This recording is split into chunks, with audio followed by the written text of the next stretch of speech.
Ladies and gentlemen, are you ready for a new future? Welcome to the largest Autodesk users conference in the Middle East, the Autodesk University 2019!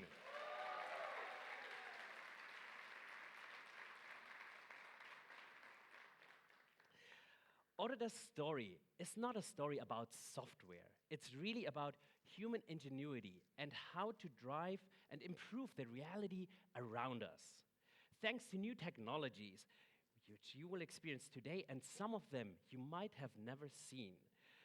So we hope to leave you with renewed inspiration for the way how things are designed, made, and used. If you've ever driven a high-performance car, or admired a towering skyscraper, used a cell phone, or watched a great movie, the chances are really high that you have experienced what millions of Autodesk customers are doing with their human ingenuity. With Autodesk, you have the power to make anything.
What a great way to set the tone, get immersed in technology, and also to get the energy flowing here at the Autodesk University.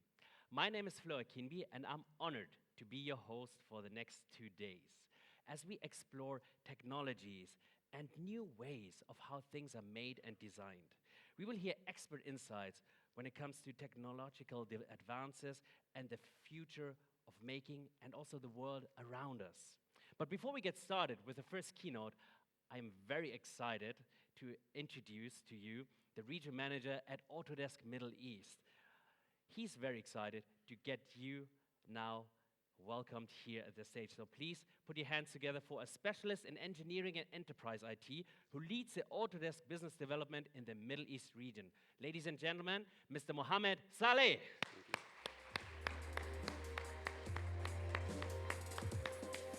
Welcome. Thank you, Flo. Good morning, Dubai. Good morning, ladies and gentlemen. I'm just going to echo that wow, and what a fantastic way to start today. I'm really happy to be here and welcome you all from across the region and different parts of the globe to our 7th edition of Autodesk University Middle East 2019. Thanks. So for me, this is my 6th Autodesk University Middle East. And it's just been amazing to see how this event has evolved over the past few years. It's just gotten stronger and stronger year after year. And I have no doubt that this year is going to be no different. So I just want to start off by giving a special thanks to everyone, including yourselves, who have been involved in making these events happen. And for this year, our sponsors as well, which include Dell, HP, Lenovo, Coin Middle East, PNY Technologies, and and our partners, of course. There are partners, of course, who are also investing or sponsoring this event now and helping us support our business throughout. We have an exciting 2 days lined up for you. These 2 days are going to consist and give you the opportunity to experience nearly 70 sessions. 70 sessions made up of keynote and general presentations, industry breakout sessions, and the experience zone right across the hall, which I urge you to go visit and experience. And most importantly, the opportunity for all of you to network with your peers, industry leaders, as well as all of you in the room who are shaping our industry. So also I ask you to take the opportunity to share your experiences and capture them through social network by using the hashtag AUME2019. Again, that's hashtag AUME2019. Now, looking at the Middle East, we live in a region that's extremely dynamic. And for me, when I think about the Middle East, not a dull day goes by. Especially over the past few years, we've seen tremendous transformation that's resulted from both social and economic reform. And 2020 and the future is going to be no different. I'm actually excited for next year. Let's start with the UAE, for example. There's a long-anticipated Expo 2020 that kicks off in the second half of the year. The introduction of the Dubai Museum of the Future, which opens its doors to the public next year. And the newly announced, just yesterday actually, the Red Letter Year. That's what they've dubbed 2020. This commemorates the 50-year anniversary for the United Arab Emirates in 2021. So what they're considering next year to be a very important year for the nation to lay the foundation as well as the plans for the upcoming 50 years. So I'd expect a lot of exciting news to come out next year. You also have some ambitious programs such as the National Space Program, with ambitions to reach Mars by 2021. There's the new era of transportation, where Hyperloop is being planned to transport commuters between Dubai and Abu Dhabi in a fraction of time, in 12 minutes or so. And now they're talking about going beyond, connecting cities cross-border into Saudi Arabia. Now, when you talk about Saudi Arabia, for me, Saudi Arabia is the one that I think we all see is going through this paradigm shift and tremendous transformation. There's on the social side, of course, and then on the economic side. When you look at the economic side, Many drivers there. The primary driver is diversifying their economy and finding new revenue streams. So that's looking at privatizing the economy, increasing local manufacturing. Reports recently coming out that unemployment for Saudi citizens is at its lowest in many years. And of course, the drive of tourism and foreign direct investors coming into the country. These dynamics, trends, and drivers is what's led to these giga projects that have made headlines worldwide being launched in Saudi Arabia. The likes of NEOM, Qiddiya, and the Red Sea Project, just to name a few. The last country I'll touch upon briefly is Egypt. Egypt has undergone tremendous growth and a strong recovery in the past couple of years. So if you look at their real GDP growth this year, it's projected to close at 5.6%. Also in 2020, projected 5.9% GDP. And this is the strongest in the Middle East. Couple that with the population. Egypt has a population of 100 million people today. Over the next decade, this population is expected to grow at 30%, and a staggering 60% by 2050.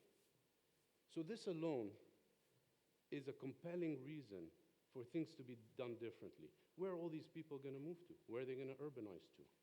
So we see movement already happening in Egypt with a lot of new cities, mega cities, that are being built at scale. So really it comes at no surprise that the industry or the region has digital transformation at center stage. And with that, digital technologies are being implemented to optimize processes and drive efficiencies. In the manufacturing industry, this has been evident for many years.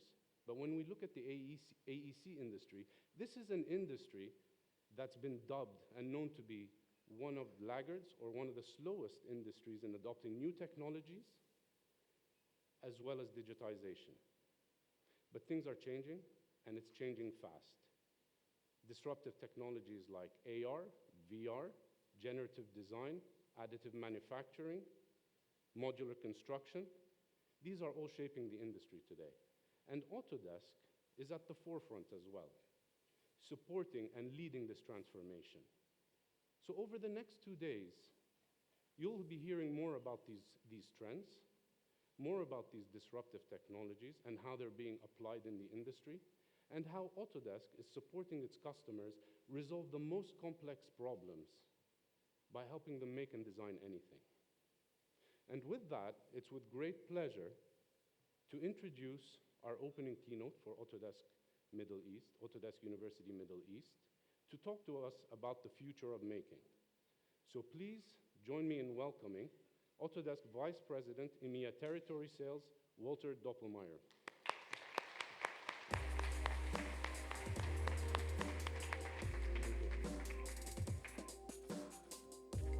Thanks, Mo. Good morning. It's great to be here with you today in beautiful Dubai for this great event. I thought about flying here yesterday. When I was here for the first time in my life, that was about, I think, 25 years ago, I was totally amazed by this city. And whenever I come here, so much has changed. So there's so much going on in this city. And by the way, change. We often ask ourselves the question, what the future might look like. Economists will tell us that automation is going to take away half of our jobs. Journalists, the media, might create negative messages, headlines out of that information. And technologists, they will tell us that only technology can save us, right? So what I believe is that the future is yours to make. The future is our customers to make. I believe and understand the powerful impact that your work has on the world. But I also see that although technology is very often a positive force, there are other forces pulling us in different directions. On the one hand, and we've just heard that, we are worried about overpopulation in a world with more automation, where so much more is needed. At the same time, we fear that there will be less jobs and less of the planet's scarce resources. We understand by now the inevitability of more, and at the same time still struggle to understand and accept the reality of less. So what do we know about the future with any certainty?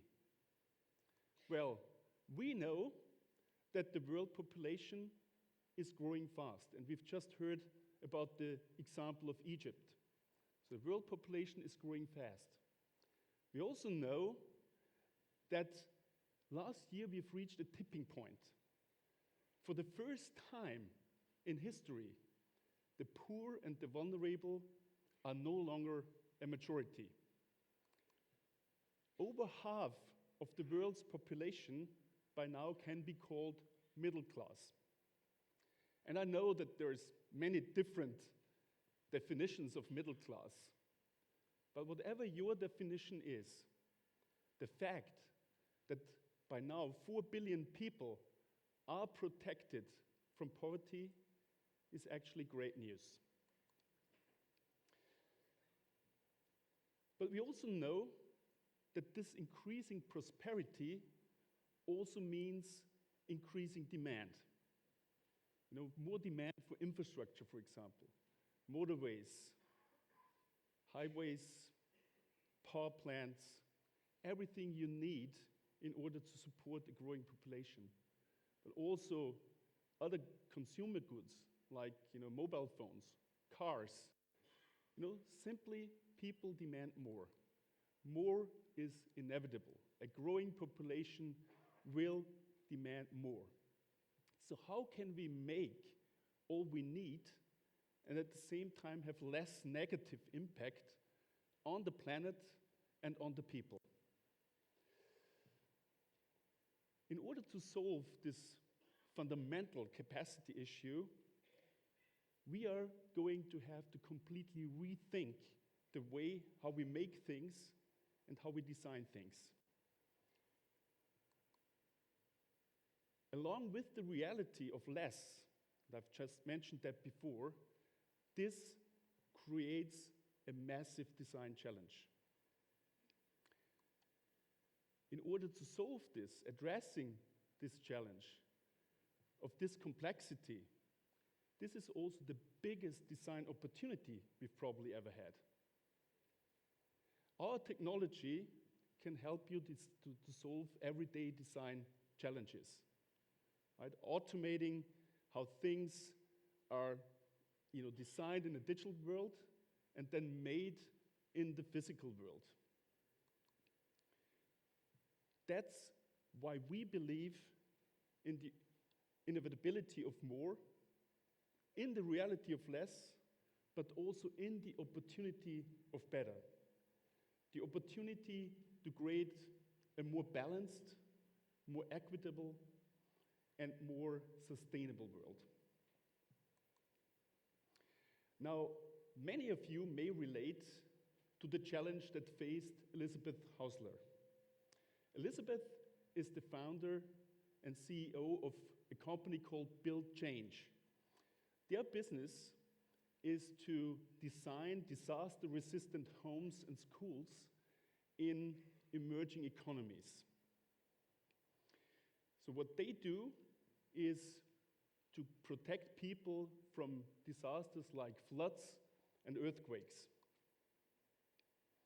In the last 10 years, Build Change has grown from about 40 people to 250 people in 7 countries. They have constructed disaster-resistant homes and schools for over 250,000 people. And they have also trained nearly 30,000 engineers on safer construction practices. So Elisabeth recently secured funding from the World Bank. And you might imagine with this funding, there came increasing expectations. So the bank expected Elisabeth to completely change and transform her business model into a full service model where her company designs, then also plans, funds, and permits all her jobs. So Elizabeth turned to Autodesk for help to automate some of their existing workflows. So that way she could satisfy her investors' demand of business transformation on the one hand, but on the other hand also achieve her ambitious plan of increasing the number of building projects her company could complete in 1 year by 10x, so 10 times more completed buildings. So a small team of Autodesk employees analyzed every aspect of their design workflow. So they learned how the team surveyed houses, how they manage data, but also how they design new buildings and retrofit buildings. So they discovered during this analysis that it took teams of 3 people 4 to 5 days for just one house. That's of course hardly scalable. So Autodesk and the building change experts sat together and reimagined the retrofit workflow. They digitized the survey data and imported it into our visual programming tool, Dynamo. In this new workflow, they actually captured design or survey data on tablets to make it truly digital, and then used the data to auto-generate as-built models of the houses. New structural supports were added and computed using design rules for retrofits. In the end, they had a completed retrofit design, including a 3D model, a bill of material, plus also the construction drawings. And of course, this new automated workflow reduced turnaround time from 5 days to 3 hours, from first site survey to printed permitted drawings. That's an incredible reduction of 97% in time. And with these new workflows, Elizabeth thinks that her company can provide over 10 million people disaster-resistant homes and schools in the next 10 years. And they can also train thousands of engineers on these new adapted workflows so that they can do it themselves.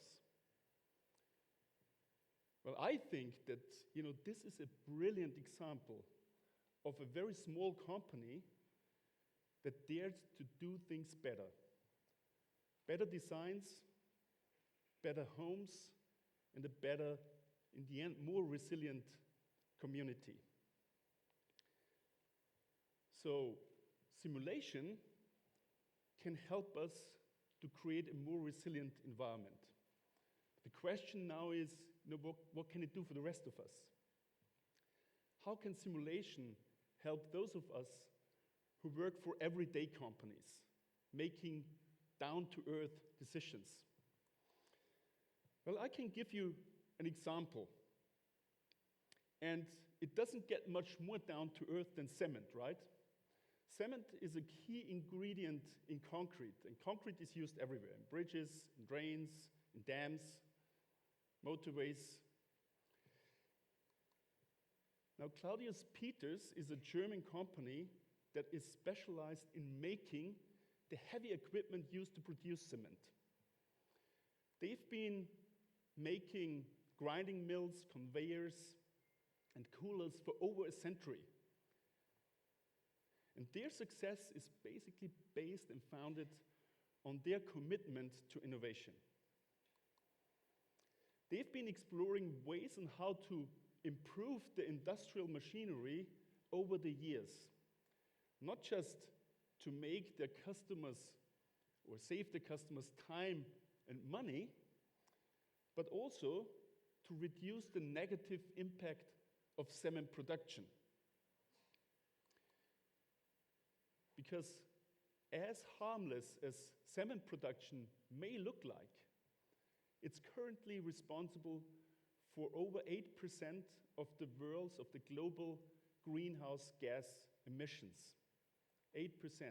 And 50% of that negative impact appears during the production process. Right? So you might imagine that improving the production process will have a very positive impact on the environment. So what they did is they started by looking into exactly these parts you can see here. They call them clinker cooler parts. And these things move around 13,000 tons of clinker every day. By the way, clinker is what you get when you grind clay and limestone and then heat up the mixture to about 1,500 degrees Celsius. What you can see here are the pans that hold the clinker when it exits the furnace before it moves into the cooler and before it's ground into cement. Each of these coolers has about 60 of these pans, each cast in a foundry and then bolted together on a series of conveyor lanes that move through the cooler. Now, as you might imagine, the engineers at Claudius Peters had already updated the design several times, so it was not the first time they were looking into that. And they had removed excess materials, right, to make it more efficient, lighter. So the engineers were very confident that their design would be efficient already. And they had used Inventor's simulation technology to also sort of validate that their design performed as expected. But their chief digital officer, Thomas Nagel, wondered if generative design could help them to further improve the design. So with the best available design from their engineers as a baseline, he organized a workshop to sort of explore what could be achieved. And after only 4 hours, the team came up with the first result. And this result was 40% lighter than the original part. And the engineers amongst you might imagine that everybody was really suspicious in the room, right? 40% lighter. So what they did is they went back to Inventor and performed another series of analysis because they couldn't believe it. So they tested the performance of the new model, the new design. And they were amazed to find out it even outperformed the old design. So 40% lighter, and at the same time outperforming the old design. Now the problem was they ran into another issue. And this is the new design. And you can see the issue probably. The issue was that generative design had created an organic shape that could only be manufactured using industrial additive 3D metal printing. Of course, much too expensive for a part like this. So the engineers had to go back and find a new way of manufacturing this part. And they needed to reverse engineer the part to find a way to use more traditional techniques. That's what they did. And they soon came up with a solution that could be welded together from laser-cut steel plates. So quite basic, actually. Now, the interesting story is, this new part, you can see it here, was still 25% lighter than the original part. It was easier and faster to make, and it was less expensive. Each of these parts was about 100 euros, that's around 400 dirhams, cheaper than the original part. And as you will see, these cost savings added up because each cooler, as I've mentioned before, holds about 60 or more of these pans. Also, shipping costs, of course, went down because the parts are now lighter. So, of course, coolers that are more thermally efficient burn less fuel. And less fuel means less greenhouse gas emissions. In fact, 50,000 tons less greenhouse gas emissions. That's the equivalent of taking over 12,000 cars off the road for each cooler. 12,000 cars. Now, this part is just one small piece of the puzzle, of course. But by exploring ways on how to make a better design, Thomas Nagel and his team at Claudius Peters had found a way to make the part better, to make a better design. The new part uses less material, less energy, and creates less negative impact on the planet. Of course, they had used simulation to sort of test the performance of the new design. But in the end, it was generative design that provided them the opportunity to make a better part. Now, as we saw, simulation is a powerful tool that can give you valuable insight. When you run a simulation, you discover insights into a design's performance. Now, the problem is that this is incredibly compute intensive, right? In fact, whenever you double the resolution of a simulation in order to increase its accuracy, the required computing power goes up by a factor of 8, doubling the resolution 8 times the required computing power. But in the time that it would take to simulate one design option on one specific computer, that's the way how we've done it in the past, you can now simulate 100 different design options on 100 individual cloud processors. That's the new way to do it, using the cloud. In fact, the cloud has so much computing power capacity that you can even flip around design and simulation. Not to simulate after design, but to use simulation to even discover your design, as you can see in this example. With generative design, you just need to describe the problem, the goals, and the constraints, and our technology does the rest for you. So it figures out the entire solution space. It covers the entire solution space. Sometimes coming up, of course, with quite funny designs like, this chair, or this, concept design of a lunar lander from NASA's Jet Propulsion Laboratory. So quite fancy design you see here. Actually, NASA used generative design to explore new ways of designing things, but what they were really looking to explore were new ways of making things. However, they ran into a similar problem as Claudius Peters, as they could not use additive manufacturing to build this lander. Not because it was too expensive, by the way, of course not for NASA, right? But because it was too early. Industrial additive is still, of course, way from being qualified for space travel. So the idea of 3D printing this lander is still sort of science fiction. But what they could do is they could 3D print the molds and then use the molds for casting. And that's exactly what they did for the chassis of the lander. On the other hand, the legs of the lander are optimized for milling.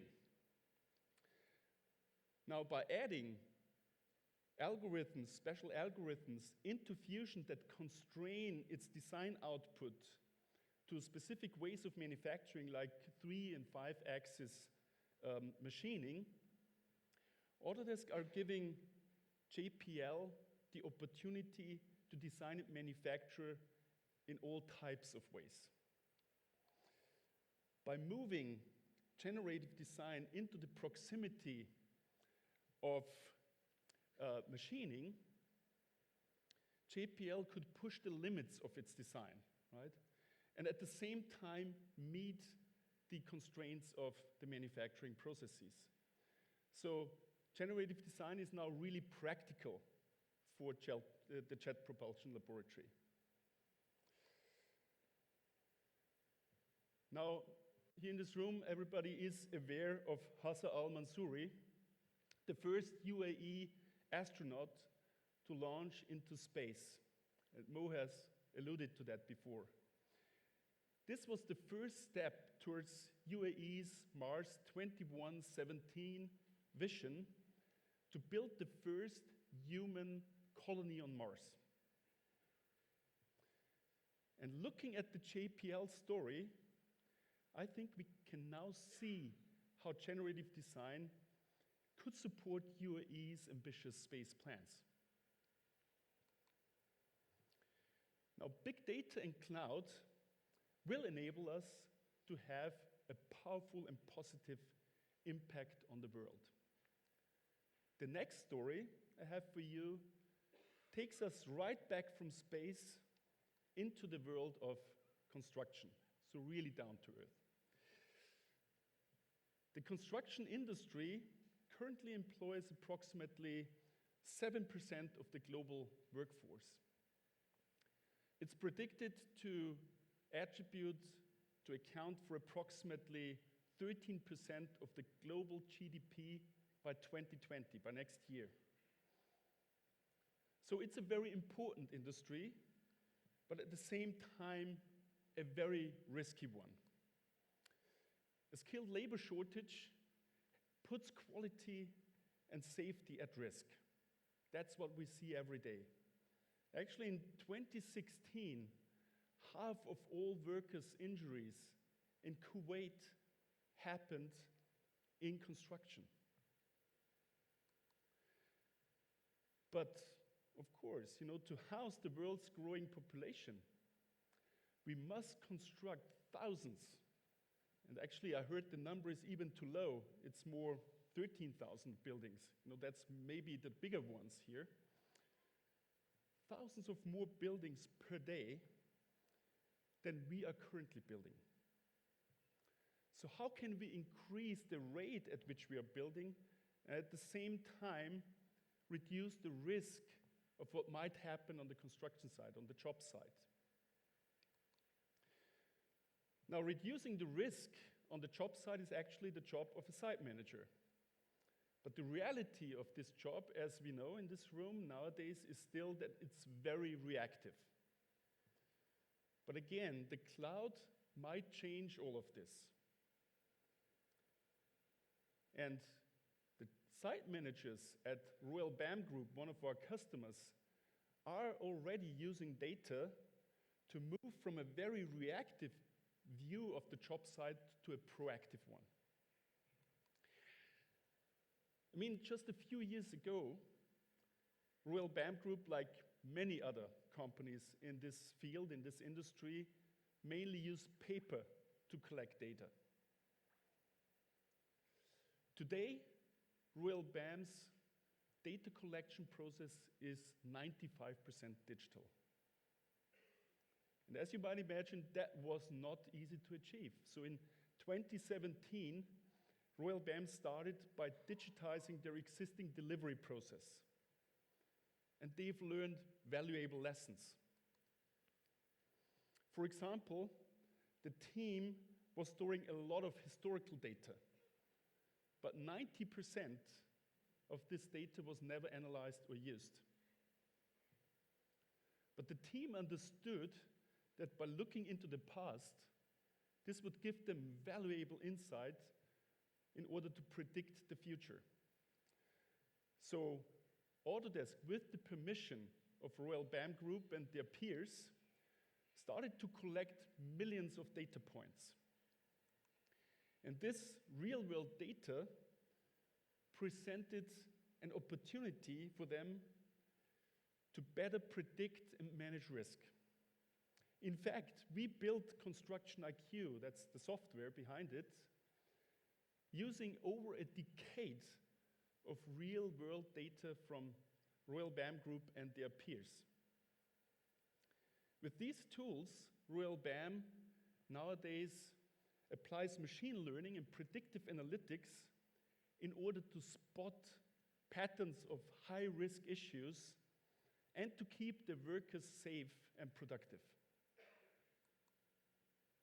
In addition, Royal BAM incorporated data from other sources, combining it with their existing BIM 360 environment.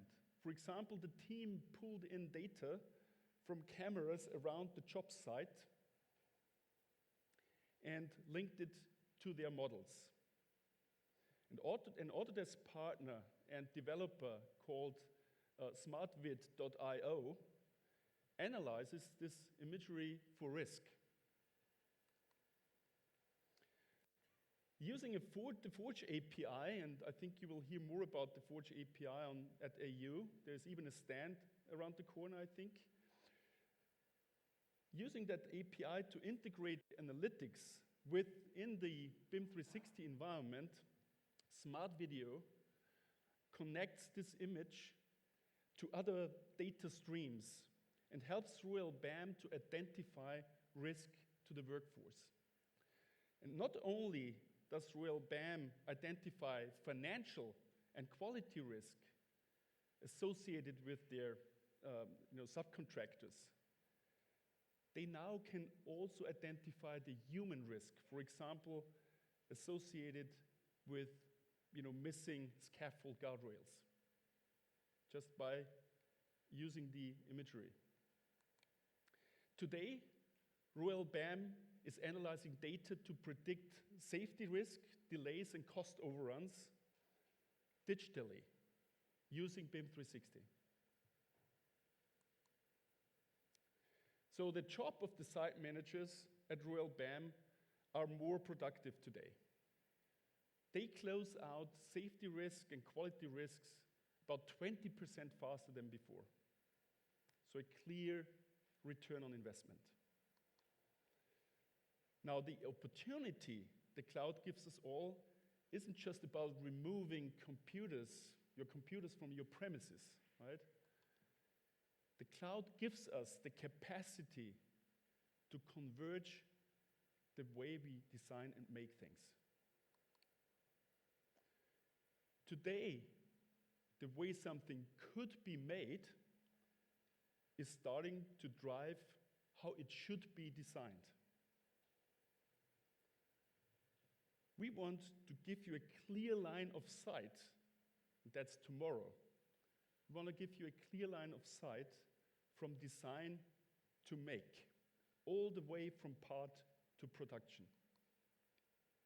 So we can give you insight into the different ways your designs could be made, and insight into the material and energy costs associated with each of the designs.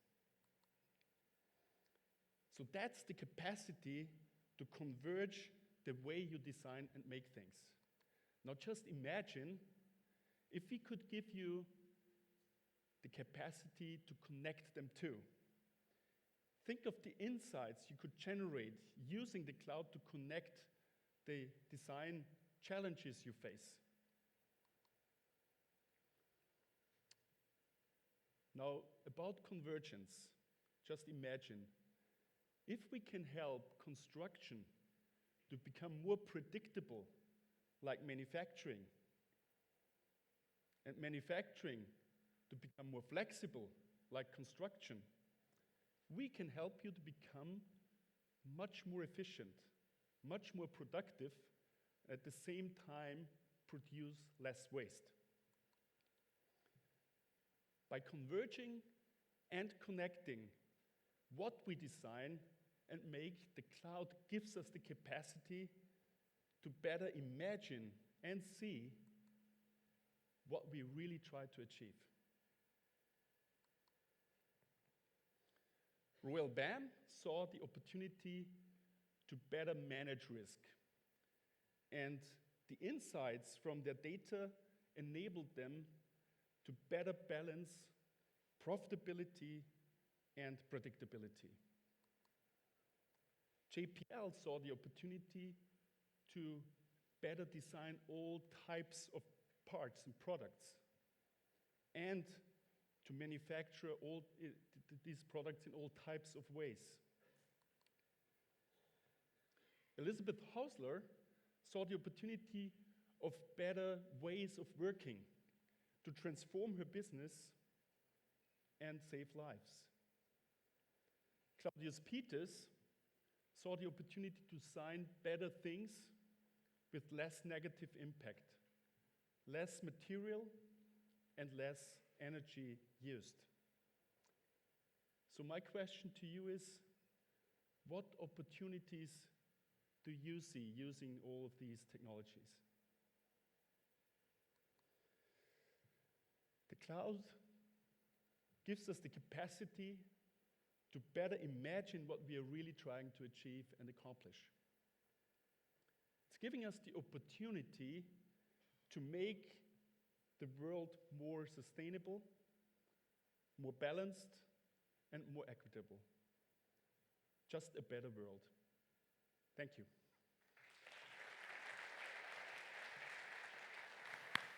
Ladies and gentlemen, Walter Doppelmayr, thank you very much. Fantastic presentation, and thanks so much for sharing all these visionary views, stats, and great case studies and stories.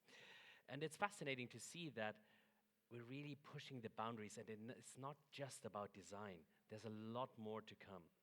And over the next 2 days here at the Autodesk University, you have the opportunity to explore these trends, whether it's through the various industry classes that we have, technology demo sessions, we have presentations, technical presentations, the future experience tech zone, so you definitely should have a look at that. Our sponsors have prepared outstanding materials and showcases for you, but we also have the Autodesk Gallery. And whether it's experimentation there or live projects using 3D printing, generative design, reality capture, or even robotics, there's a lot to learn, a lot. Let me ask you 2 questions. Where do you start your journey to innovation? And what do other companies do to continuously innovate? Well, our next speaker will share with us trends, challenges, and opportunities that AEC professionals are facing right here today. And he will also share with us the Autodesk strategy of how to move the industry into an era of connection. So please give a warm welcome to the Director of Business Development worldwide at Autodesk, Uwe Wassermann.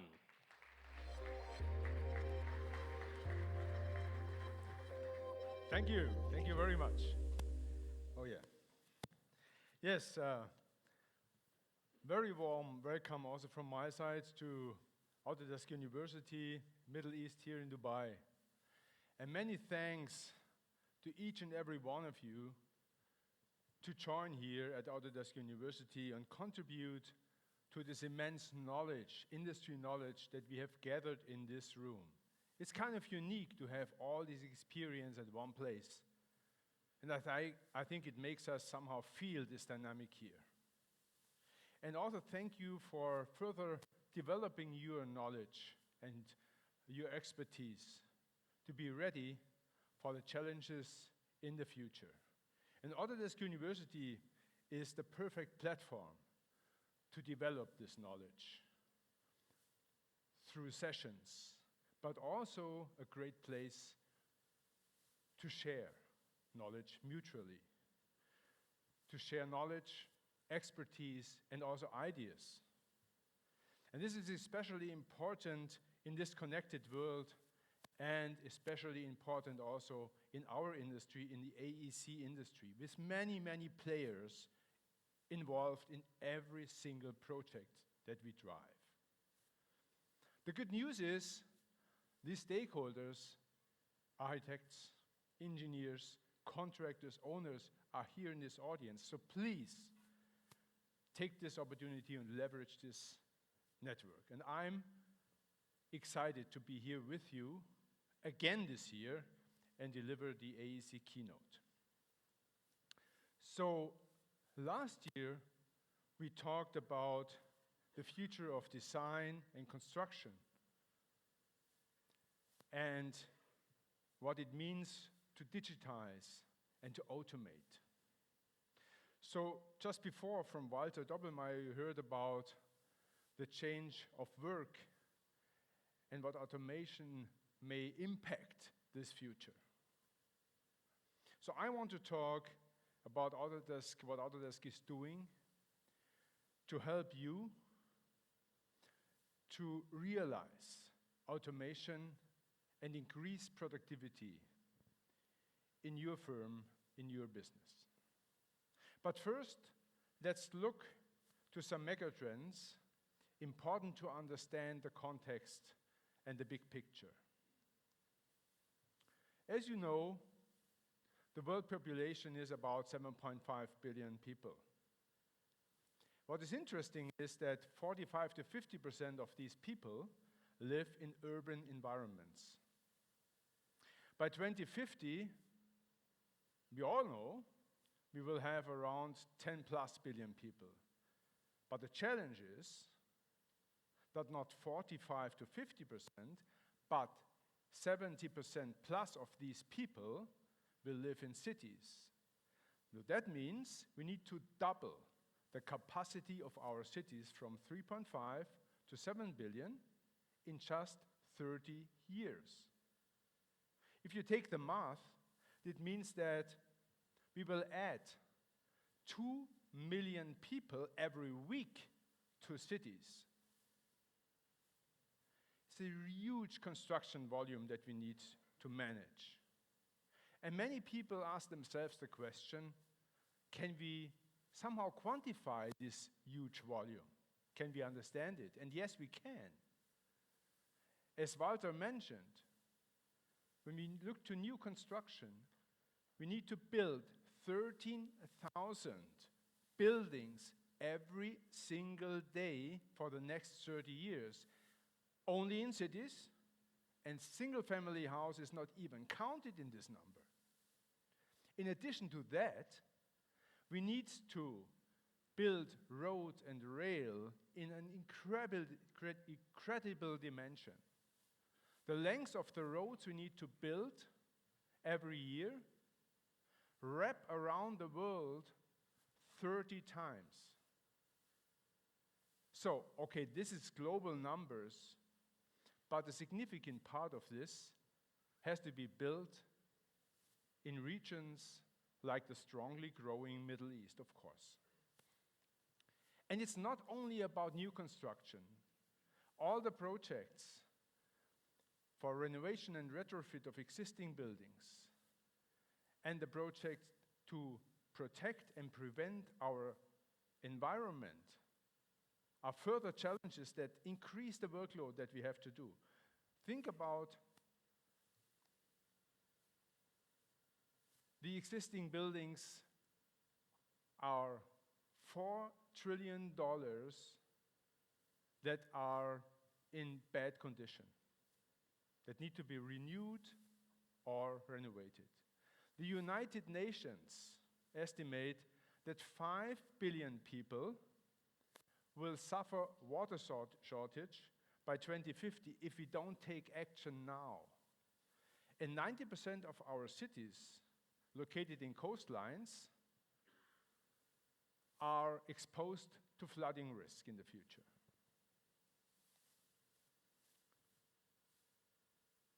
So how can we do all this work? All this work is a huge challenge for the world population, but also a big opportunity for us in the AEC space. Think about how many more buildings and infrastructure projects your firm has to design, build, renovate, or retrofit. The need of more is inevitable. But when we build so much more buildings, how can we do this in balance with the fact that we can use less resources? Because we simply do have less resources in the future. So ladies and gentlemen, less resource consumption is a necessity and a reality at the same time. The resource consumption, especially in our industry, in the AEC industry, is huge and need to be reduced. 40% of the world's energy is used by buildings. And buildings also use 25% of our water. Building construction alone produces 30% of our global waste. At the same time, we are dealing with another big problem, our productivity, as was mentioned before. Many of you will know these numbers. The global productivity increase in the AEC industry with around 0 to 1% over the last 20 years in average is very low, and far lower than the overall number of the world economy with 2.8%. Especially striking is the comparison with manufacturing. Manufacturing has increased productivity in average per year by 3.6% and has doubled productivity, more than doubled productivity in the last 20 years. So what are the reasons for this low productivity in the AEC? And how can we increase our productivity to meet all these demands that we have discussed before in a future-oriented and sustainable way?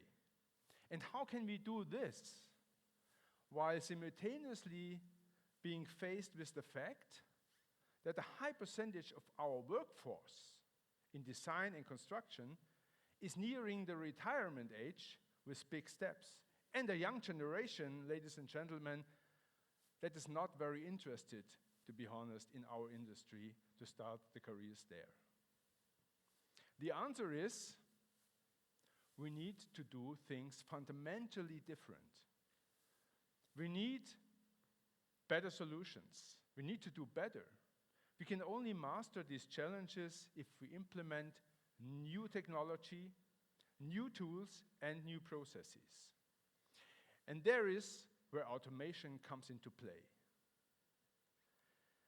It is estimated that today people spend up to 70% of their time for unproductive tasks. Automation can help you and your firm increase productivity and quality by just doing such tasks for you. So I want to tell you now what Autodesk is doing and has done already to bring more automation to design and construction, to help you reduce the amount of time you have to spend for tasks that don't really add value to you, your business, or your company. Let's start with design. The first example is Dynamo. So we have launched Dynamo for Revit some years ago already.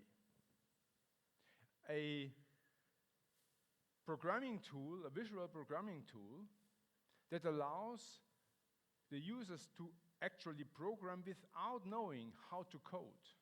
And Dynamo is seamlessly embedded into the Revit environment. So in May this year, we have released Dynamo for Civil 3D.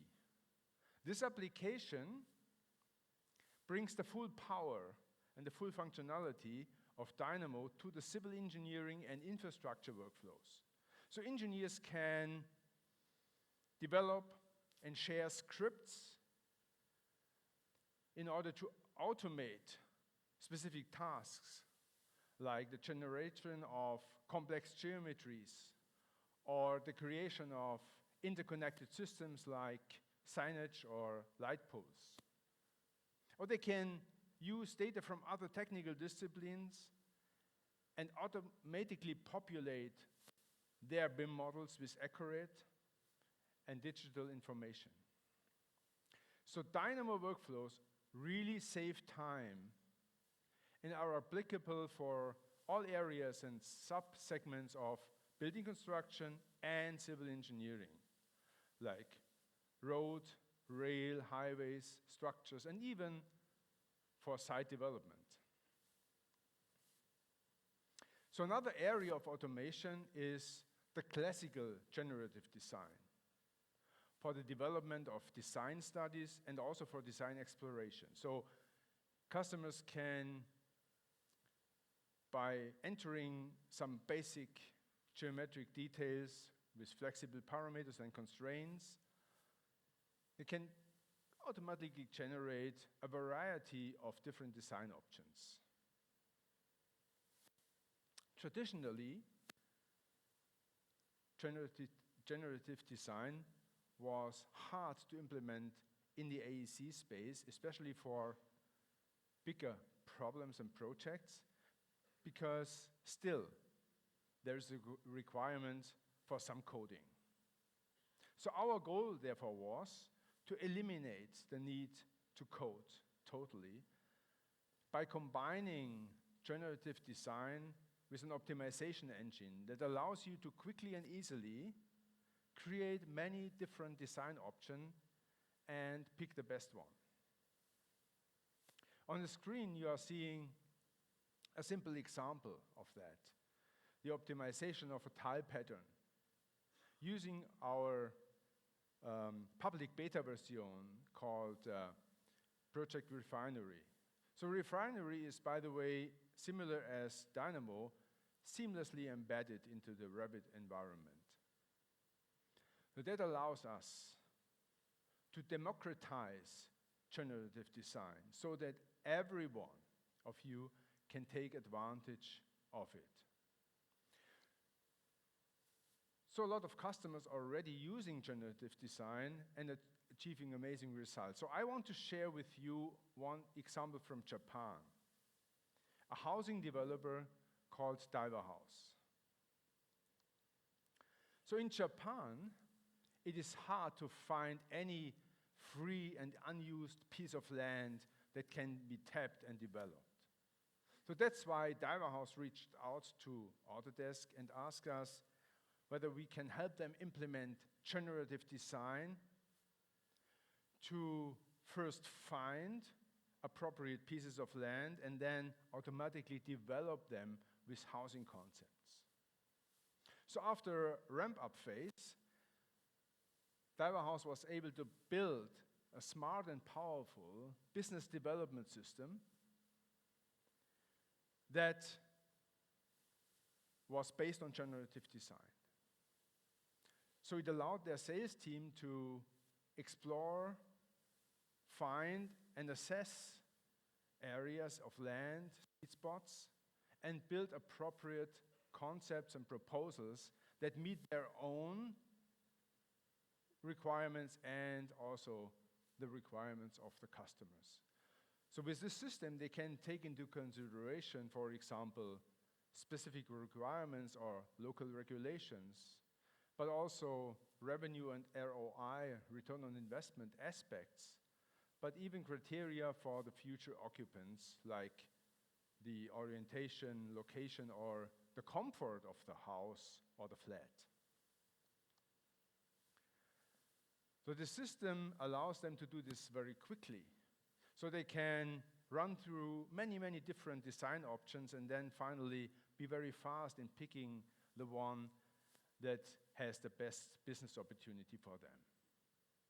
By automating the upfront work, Daiwa House was so able to free up time from their sales teams so they can focus on exploring, pursuing, or winning additional business. The output of this process are convincing proposals, meeting the most critical requirements of the customers so that Daiwa House could close the deals faster and achieve appropriate margins with that. So now let's shift gears and look to a really important strategic megatrend. The trend of conversions and fusion of technology. So we are currently looking into the convergence of BIM with IoT, Internet of Things, and AI, artificial intelligence, which brings possibilities to increase automation level by far. So this development will be much more transformative than the pure automation that we have just seen in the recent examples. So let's take a deeper look.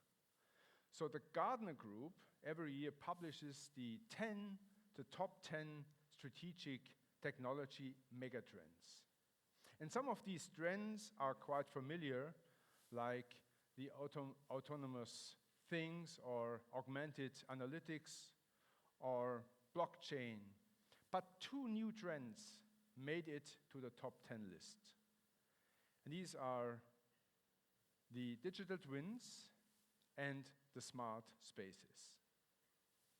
So this is very exciting for us in AEC because these trends, when combined through artificial intelligence, can bring BIM and IoT together in a way that creates a lot of impact and benefits for owners, but also for designers and contractors. We all know that IoT is creating a data explosion. So IoT sensors generating a lot of data stored in the cloud. The owners, they want to use this data to better understand how their buildings are used by their customers,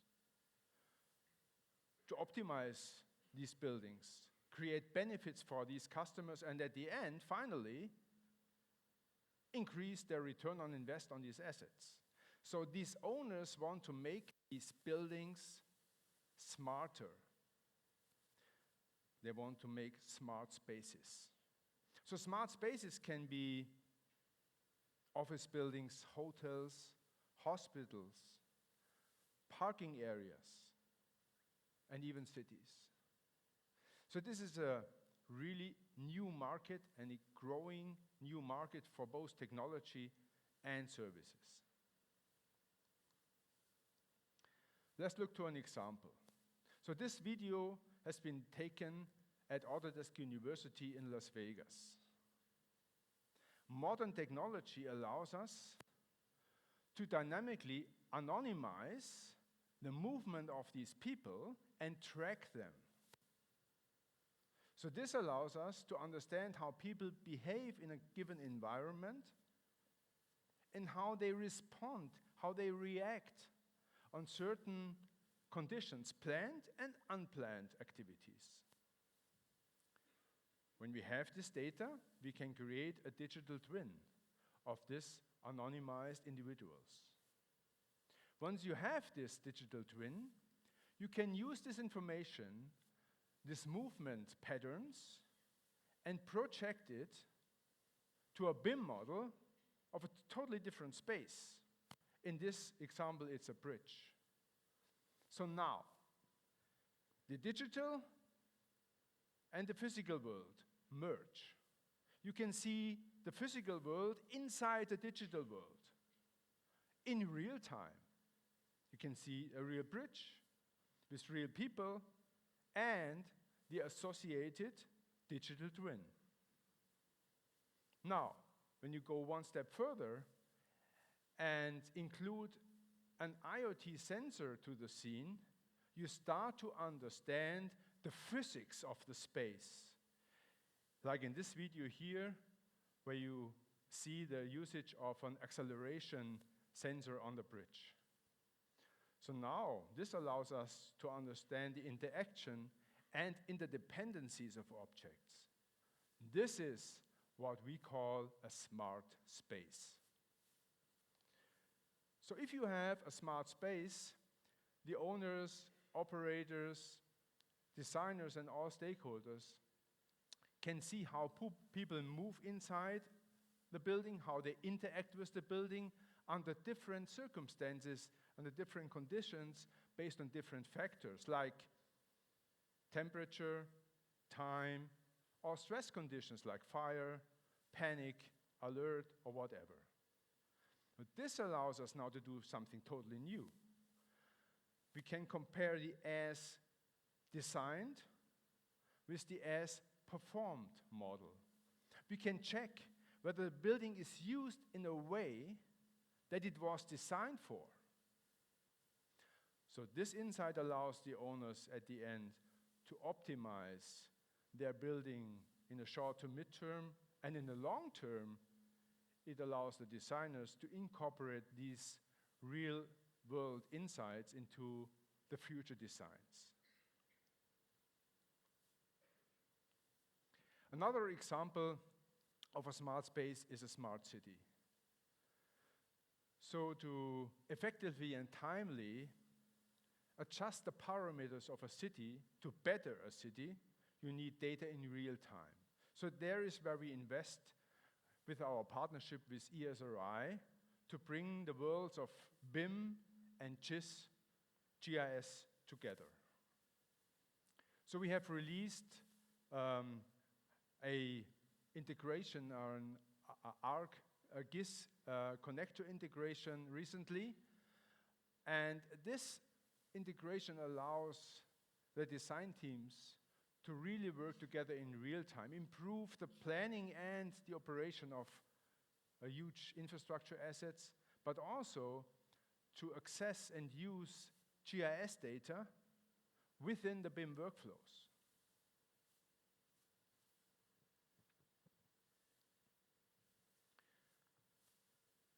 To combine these both worlds, BIM and GIS, also allows us to predict and to prioritize which parameters of a city has to be changed to adapt to changes caused by external factors like we discussed the population growth or shift in the demographic situation. Or also minimize the impact coming from disasters such as flooding.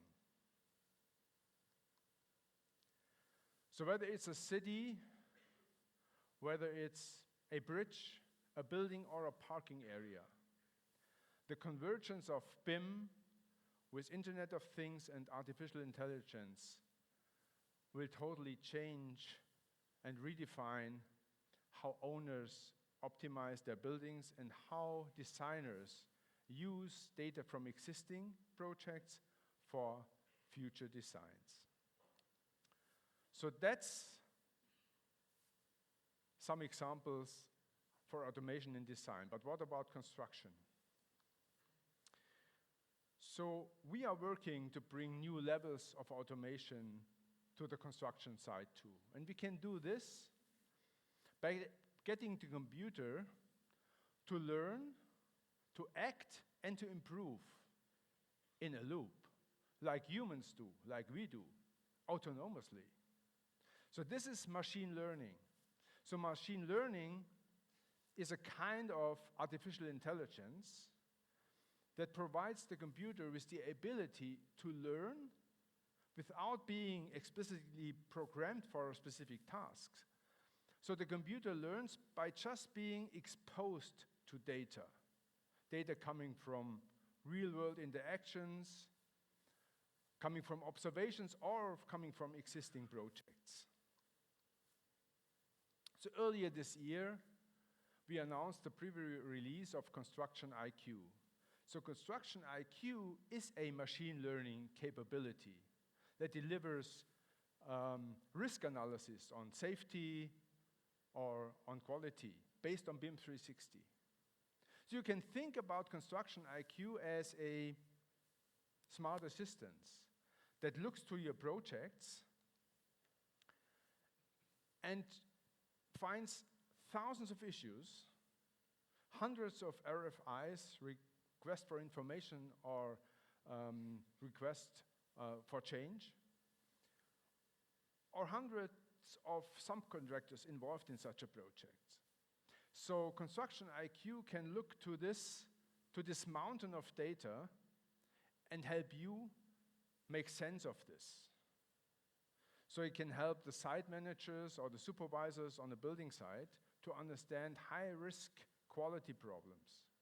It can help the health or safety managers to identify early indicators for potential hazards. And it can even help the executives of a company to find risk patterns across their projects around the world. So one of the customers, and Walter mentioned this already, using Construction IQ is the Royal BAM Group in Ireland.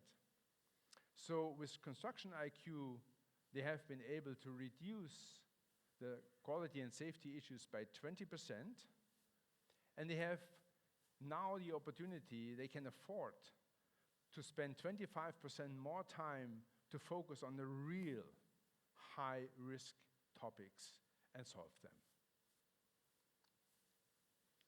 This graph illustrates how data gets locked into silos of companies or stakeholders, or into silos of steps of the overall life cycle. So by building a digital strategy for the whole AEC ecosystem, we are able to improve the design to construction workflows. We are also able to increase productivity through automation and deliver more meaningful and accurate information to the owners for operation. So we do this building of ecosystem by doing two things. First, acquisitions, and second, integrations. So if you talk about acquisitions, Autodesk has recently spent more than $1 billion acquiring 3 construction technologies you might have heard: Assemble System, PlanGrid, and Building Connected. All of these technologies share the ability to digitize a critical segment of the construction life cycle. So alone, each of these technologies can create higher productivity through automation on a specific task, like quantity takeoff, estimating, or bidding. When integrated together with our design portfolio, these technologies can streamline and automate the entire end-to-end process, and so achieve more successful product delivery. So this integration is done by the Autodesk Construction Cloud that we have just announced a few weeks ago during Autodesk University in Las Vegas. Technologies for estimating quantity takeoff, bidding, or also field productivity are more connected, more integrated, and more collaborative, so that data can flow more seamlessly, so we can improve teamwork and enhance decision making. The Autodesk Construction Cloud helps to solve challenges of today, but at the same time preparing for future innovation. It extends the power of the data by integrating the workflows from planning, design, build, and operate, and provides access to rich integration points and predictive solutions. Core to this is our CDE, our common data environment, which is also based on BIM 360. So BIM 360 is centralizing all the project data in one central project repository or single source of truth, and makes this available across the whole project lifecycle, and allows you to tap into this data with the whole ecosystem of our solutions, authoring, design, and construction tools. Data in design and construction is more accessible, is more actionable, and more connected than ever before. And connection, ladies and gentlemen, is important. Connecting people, this technology and processes is what we do with Forge. our development platform, and platform for both BIM 360 and the construction cloud. So with Forge, we are able to extend the capability and the capacity of our solutions by integrating software and automation tools of the whole ecosystem from our customers and from third-party developers. Because contrary to what many people think, automation is also about scalability, and you can only scale if you have access to the full amount of your data, and you have this data interoperable, and you have this data accessible across the life cycle. Because we want to integrate. With integration, we can achieve a lot. Today, we have more than 100 of these key integrations with Forge. These integrations allow you to grow the ecosystem of technology that is available to you, but also ensures that your data is available and accessible and actionable across the project lifecycle. When data is accessible and actionable, we can work smarter, we can work better, and we can work in an integrated way. So an example for this integrated way of working is what you can see on the screen, enabled by our partnership with Unity.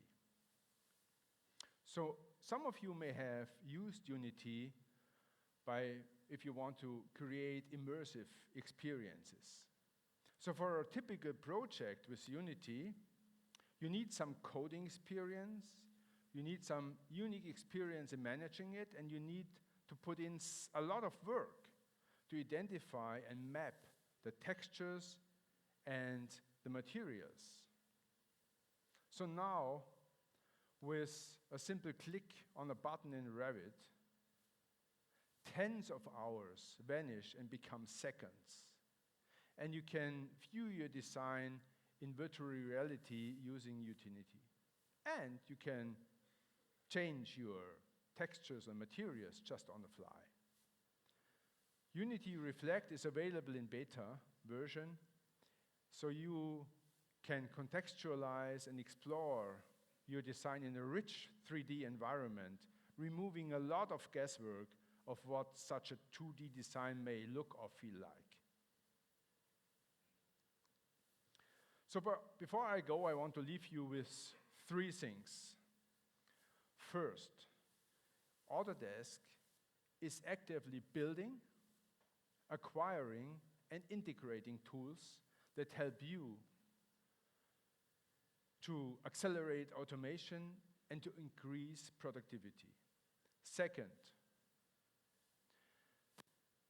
the convergence of BIM with Internet of Things and artificial intelligence is a total game changer for our industry and connects how we design, build, and how people use the assets. And third, I want you to think about your projects and how you can automate an aspect of it. Maybe space planning with generative design or bidding, or maybe automate a process in the field on the building site with BIM 360 or one of the integrations. Like Daiwahouse has done for design or like BAM has done for construction. Just make it work. Because as the examples that I showed you and shared with you prove, automation helps us to realize the opportunity of better. Better designs, better construction, better productivity by using less resources for a more sustainable future and also for a better world. Thank you very much, ladies and gentlemen. Thank you. Wow, what insights shared by Uwe Wassermann. And it's just fantastic if you think about the potential and the opportunities that you have in the AEC sector. Really, really amazing. Now it's time to hear it from the customers. So from Parsons, we have now an architect who has been actively working with digital tools for master planning projects. And we are also having here the Vice President of Design Services. He focuses in his role on maximizing collaboration and consistency between the teams to seamlessly deliver and holistic design solutions. They will cover now how Parsons explores the advantages of generative design in master planning. So please welcome with me Theo Antonakou and David Manfredi.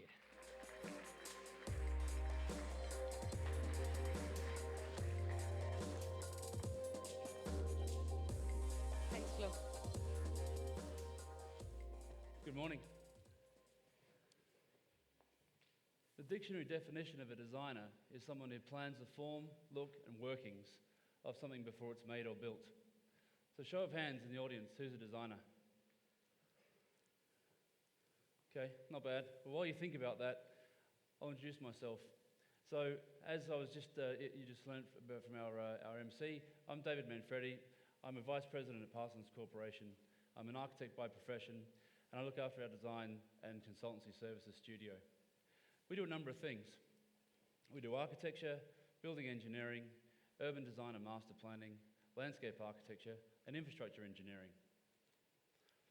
I like walks in the park, rock and roll, and I love my kids, who are not digital twins.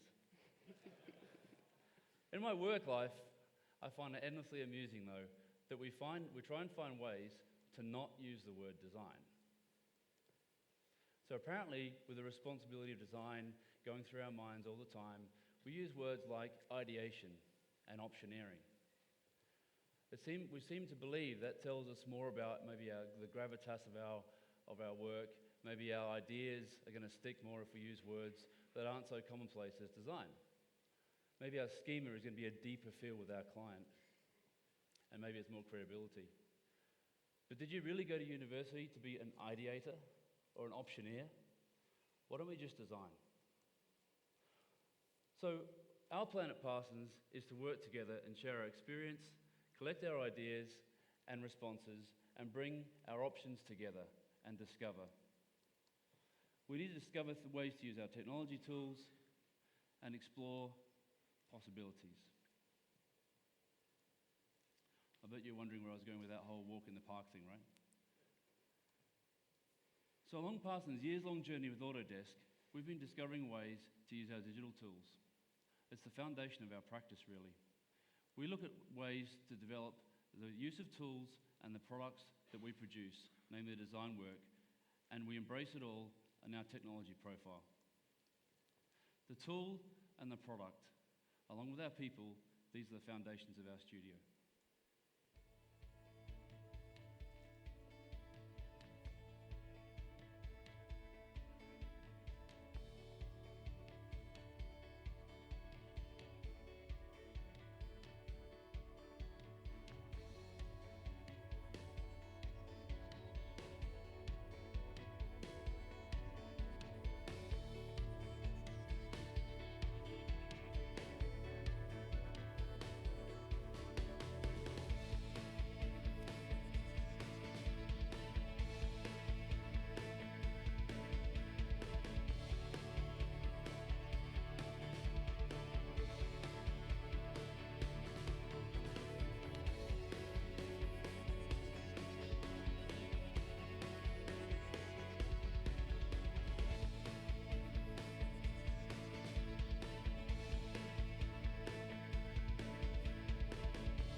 Serious. That's the rock and roll bit. If you could just leave an orderly pile of CVs on the corner of the stage, that'd be great. So I'm not here to really talk about much more of that stuff. What I'm here to do is introduce you to our studio and introduce you to one of our rising stars. We sent Theo over to Toronto earlier in the year, in July, for the Autodesk residency, which studied refinery, the products you've heard mentioned earlier today. This is a 2-week intensive study surrounded by Autodesk's most intelligent and thought leadership group. They're testing the new tool and pushing the limits of how we can explain design and progress our design work. Theo had to wear many hats in that 2-week period.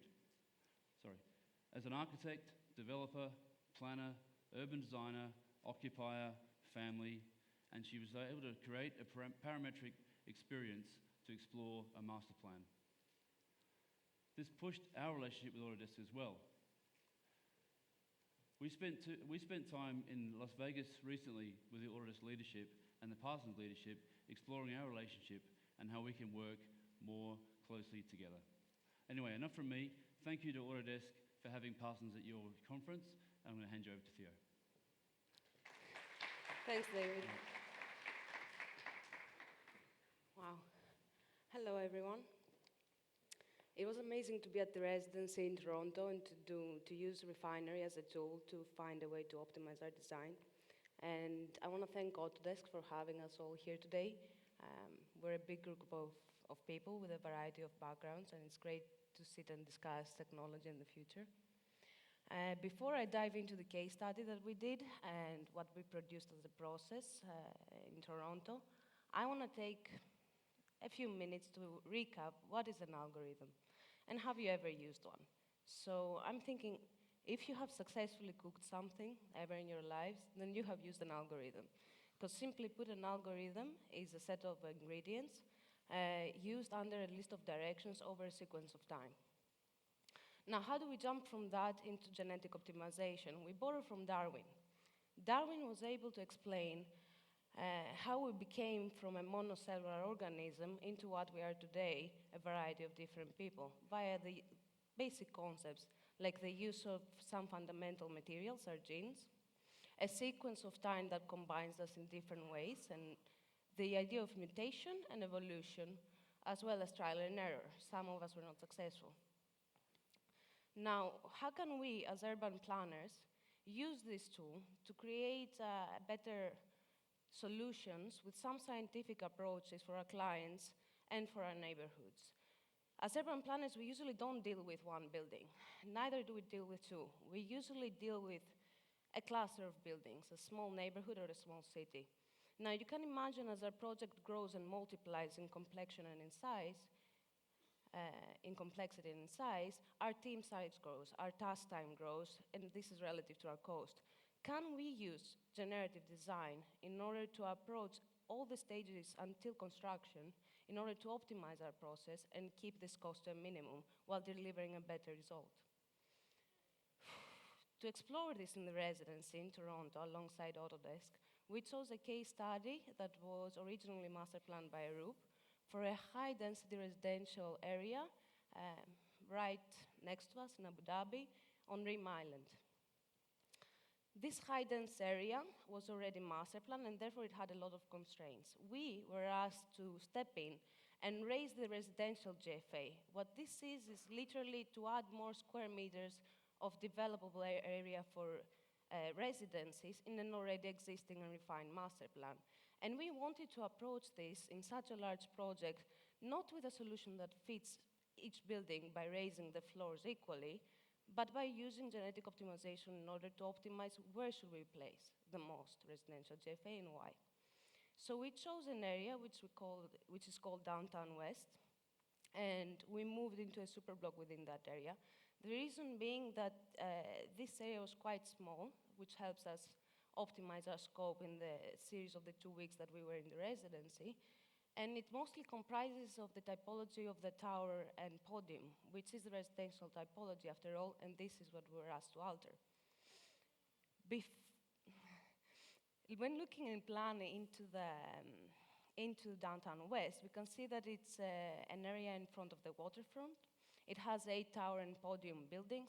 We can see that everything is almost refined to the millimeter. We have streets, we have existing boundaries, and our townhouses, which are marked in yellow, as well as everything that happens up to the tower limit, is a constraint. It's never going to change. We were not asked to touch that. Therefore, what can we do? What can we actually touch upon, and what can we change? We can change the massing of the tower.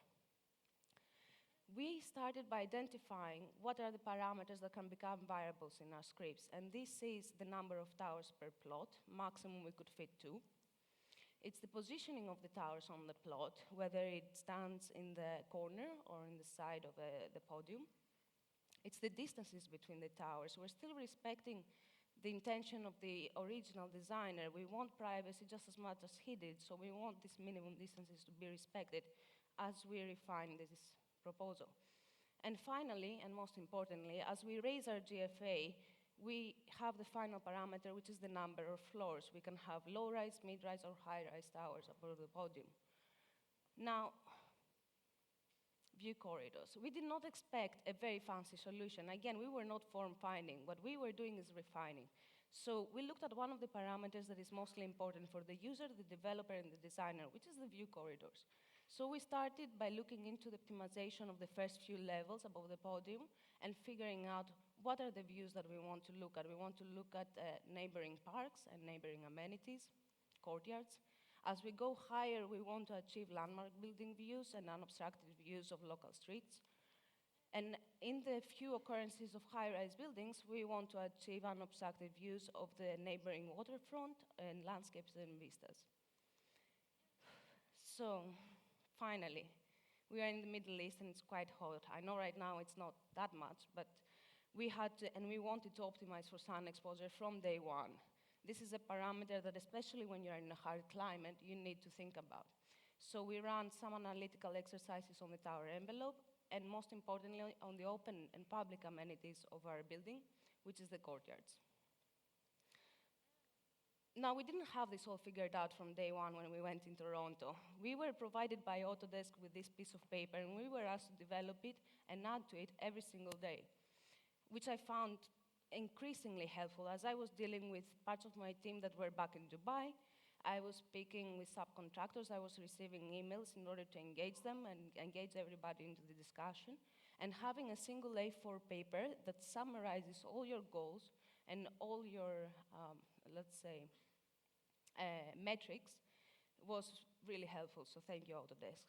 Now, we had 2 weeks to achieve a minimum viable product, as you guys call it, or a proof of concept for why this is important. So if we summarize our problem, we are starting from an additional amount of square meters of residential apartments that we need to add to an existing master plan. We have selected a super block of 4 towers in the center of a neighborhood, and we now know that the only thing that is a variable to us is the tower. We have some constraints, which are the townhouses and the podiums, but these will remain the same.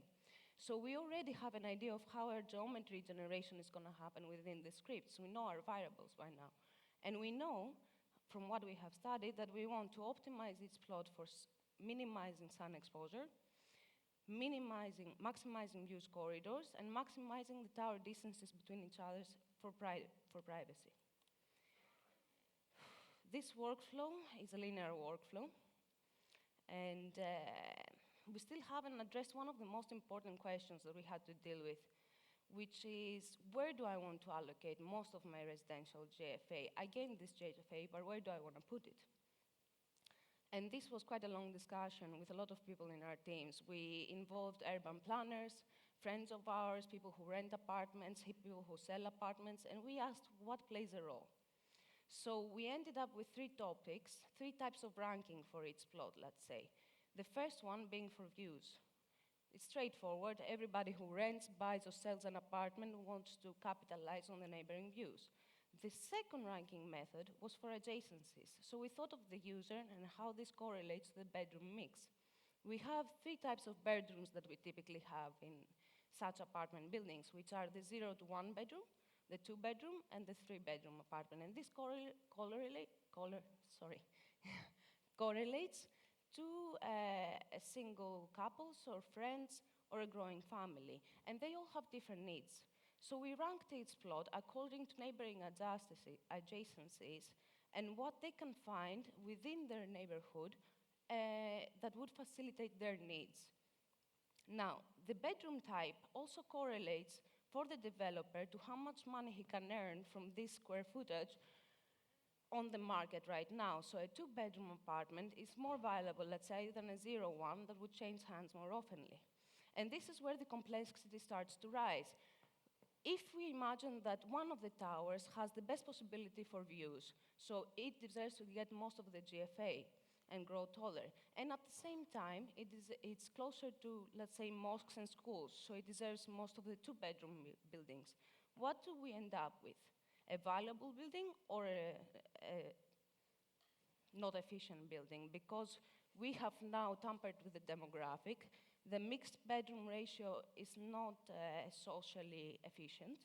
And we have created a large tower that actually compromises the views for everything else in the superblock. So we are not optimizing for one, and this is where the complexity arises. We're optimizing for four, later on for a small neighborhood, and later on a city. What does this look like as a script? Scripts are linear, they can be read left to right, and they usually follow this direction. We import geometry like any CAD technician would. We assign our GFA that we have now marked manually to our plots. And then we generate our geometry with the variables that we have discussed. At the end of the geometry generation, we created an if condition. What is this if condition? It basically means that if I get a tower that is more than my height restriction, because I'm still in an already approved master plan, I split this tower into two. I do not allow the plot to have a non-viable solution. Then I'm running my analytical tasks on the side for views, corridors, and sun exposure. And finally, I'm documenting some features that to me they are useful as a designer, and they're not so abstract, like a sun exposure number that means nothing to me in reality. I cannot talk to a client with that. Let's look into one of the analytical exercises that we're running in the background. We took the four superblocks, the four buildings, and we divided the facades into an equal number of points.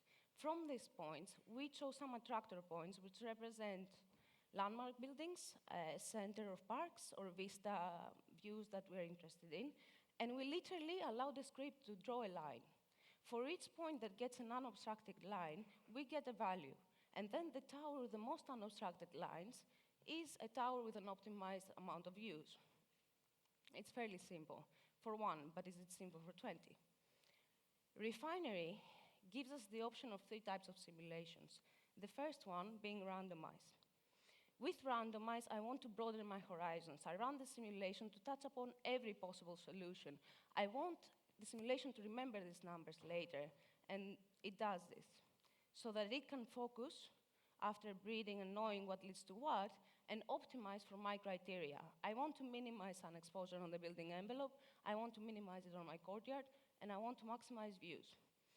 At this point, I will get a smaller amount of viable solutions, but they will be more optimal, meaning they will not be the best for one criteria, since they are conflicting, but they will be the best for all. Finally, after you run your optimization cycle, you can run a simulation that is called like this, which means exactly what you think it does.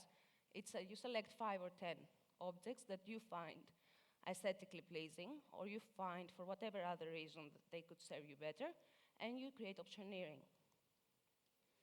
This is what a simulation like this looks like. For our optimization cycle, we run, I think, 20 generations of 40 objects, which goes close to 1,000. And right now, we're looking at one object, one solution, per quarter of a second. This takes around 30 seconds. Now, I want you to imagine sitting down and judging every single one of these objects. Is it possible? It's not possible to do this, so we cannot rely on this video. In fact, we rely on the numbers. Refinery, as we saw earlier, thanks for looking at these graphs, gives you the option of refining and filtering through your solutions by two types of graphs. The scatter graph, with which you can use your criteria and graph them against each other, and the convergence graph. In the convergence graph, I can see the mapping of each of my solutions. I can see the inputs and where they go on the inputs that I have put in, and I can see where they rank on my criteria. Now, I know that my solutions are contradicting. Why?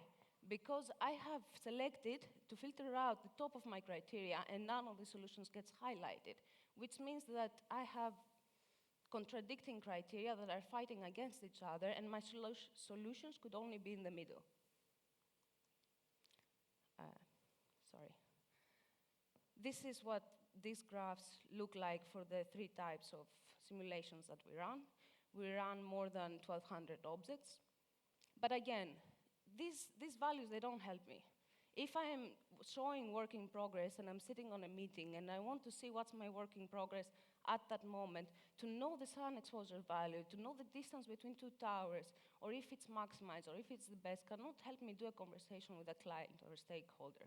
So we sat down with Autodesk and we developed on those 2 weeks a tool for ourselves to help us do this, to help us judge, with features that help a designer. We developed a classification, a dictionary of dictionaries that at any given moment could give us, for the 4 buildings that we are altering, some basic information.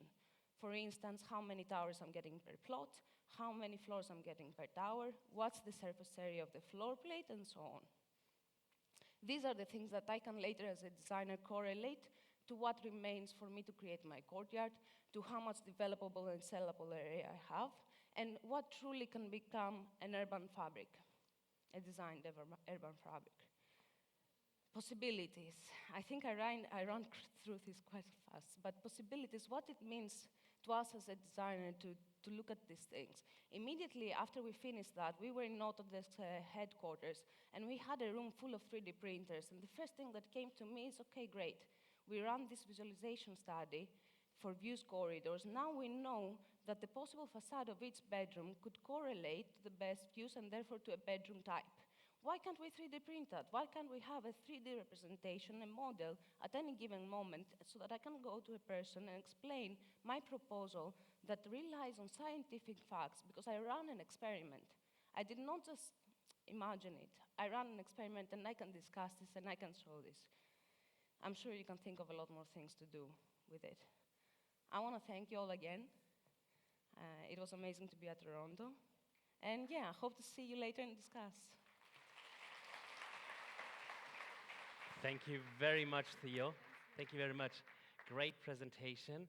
And thank you very much for sharing your journey. Before you all run off, please give me 1 minute of your time. Few housekeeping points. Number 1, Theo already showed it on the slide. Social media. So please join the conversation on social media. Autodesk can be found on all the channels: LinkedIn, Facebook, Instagram, Twitter, you name it, Autodesk is there. Hashtag AUME 2019. Number 2, who wants to go to Las Vegas? Show me your hands. Who wants to come with me to Las Vegas? Now, if you want to come with me to Las Vegas, I'm sure Mohammed will, pay for my trip so I can join you. You need to have this passport, and you need to follow the steps, the instructions in there, to make sure that you drop your ticket then, once you completed everything, into the raffle box in the exhibition area. Please make sure you do that before tomorrow. Otherwise, you're not going with me to Las Vegas. Number 3, make sure that you download the app. We have now several breakout sessions we will be having in here, the technology demo sessions. Upstairs in the classrooms, you can find all the different industry classes and sessions. So make sure you download the app to make sure you have your personalized agenda and you know where to go, and also to stay connected. So with this, we thank you very much for your participation this morning. Enjoy your break and the refreshments, and see you later at the breakout sessions. Thank you.